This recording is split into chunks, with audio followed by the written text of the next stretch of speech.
Before the sun rises, before the noise of the world begins its assault on our senses, there is a narrow doorway in time. If we learn to step through it consciously, we do not merely begin a day. We begin a quiet revolution within ourselves. Morning is not about productivity. It is about sovereignty. We rise not to conquer the world, but to conquer the self that would otherwise be conquered by the world. Here are the 7 daily habits that forge a powerful morning, not in appearance, but in character. 1. Wake with the awareness of mortality. When our eyes open, let it not be into distraction, but into truth. Marcus Aurelius wrote, "You could leave life right now. Let that determine what you do and say and think." Marcus Aurelius. This is not morbid, it is clarifying. We remind ourselves, this day is not owed to us, it is granted. And what is granted can be withdrawn. When we understand this, pettiness weakens. Complaints lose their flavor. The urge to waste time dissolves.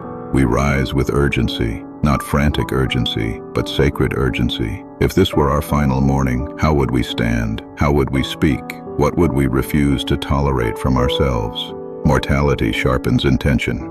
It burns away triviality. 2. Sit in stillness before the world claims you. Before touching a phone, before inviting the opinions of thousands into our minds, we sit in deliberate silence. Epictetus reminded us, it's not what happens to you, but how you react to it that matters. Epictetus, reaction is born from unexamined impulse. Response is born from awareness. In stillness, we observe the currents within, anxiety, ambition, resentment, desire. We do not fight them. We study them. We ask, which of these are within my control? Which are not? And we release what is not. The world may be chaotic, but within this small chamber of silence, we reclaim governance over our inner state. This is where destructive emotions lose their authority. They cannot survive sustained observation. 3. Rehearse the difficulties of the day. We do not hope for ease. We prepare for resistance. Seneca wrote, "He who suffers before it is necessary, suffers more than is necessary." Seneca. So we suffer wisely, in advance. We imagine the impatience of a colleague, the traffic, the unexpected delay, the criticism, and we see ourselves meeting each moment with steadiness. This is not pessimism, it is training. When adversity arrives, and it will, we greet it as something rehearsed, something expected, something that has already been faced in the theater of the mind. The unprepared mind panics. The prepared mind remains upright. 4. Strengthen the body to fortify the mind. We move, not for vanity, not for admiration, but for discipline. The body is the instrument through which the will acts. If it is weak, the will struggles to express itself. Cold water, a hard run, controlled breath, a set of deliberate movements that remind us comfort is optional. Discomfort, chosen voluntarily, builds resilience.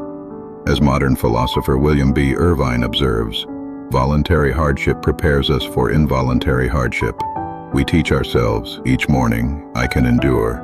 And when the mind whispers, this is unpleasant, we answer, unpleasant is not unbearable. 5. Define the one virtuous aim. Productivity lists are endless. Ambition is infinite. But virtue is precise. We choose one guiding principle for the day: patience, courage, justice, restraint.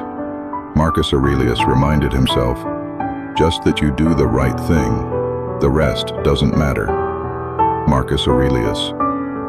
We ask, what would it mean to embody this principle today? Not in theory, in action. If patience is our aim, then interruptions become practice. If courage is our aim, then fear becomes instruction. If restraint is our aim, then temptation becomes a test we are grateful for. The day transforms from chaos into curriculum. 6. Guard the gates of perception. The morning mind is fertile soil. Whatever we plant will grow roots. So we are ruthless about what we allow in. No outrage headlines, no comparison traps, no noise masquerading as urgency. Epictetus taught that we are disturbed not by events, but by the judgments we attach to them. Epictetus: if we guard perception, we guard peace.